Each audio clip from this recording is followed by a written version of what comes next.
Ottó, erfiðleikur í gær á móti í Fjarðabyggð? Já, hann var frekar erfiður, menn voru svona þreyttir í restina, það var búið að vera mikið álag síðustu leikir, þannig að erfiður. Það er auðvitað að fara á Eskifjörð að spila, en ekki gengið vel það síðustu ár, en við náðum með 1 stig allavega. Þannig að menn eru samt tilbúnir í slaginn, hafið stutt í næsta leik, það leikur á móti Fjölni á morgun. Jú, það eru flesti klárir, Svenni og Joe eru reyndar í banni, Nenad er tæpur, annars eru allir klárir í slaginn held ég. Leikurinn hérna í fyrstu umferð á móti Fjölni, jafntefli hérna, gríðarlega erfiður leikur. Við hefum ekki búist snarvitlausum?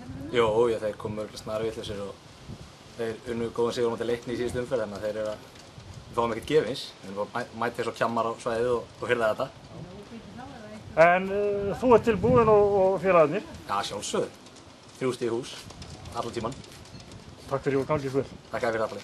Atli, stóðstu við stóra orðin og taklaði bróðin í leiknum í gær. Fyrradag. Herru, því miður gerði ég það nú ekki. Við erum alltaf á sikkurum megin vellinum, þannig að það var frekar erfitt, en ég lét það samt hafa eftir leik og drullaði hann síðan. Atli, þú var eiginlega skjóð okkur skýringu á akkur, þú var nýþveginni framan og fín. Ég ekki að segja það, þetta er bara venjulegu vinnundagur í Hamri.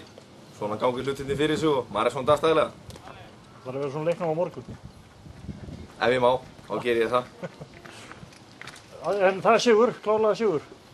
Já, ég meina, við erum eftir í töflunni og viljum vera þar, þannig að við ætlum bara að reyna að fá 3 stig og vera þar áfram. Komnir til að vera. Já, komin til að vera. Gangið vel. Takk fyrir það. Takk.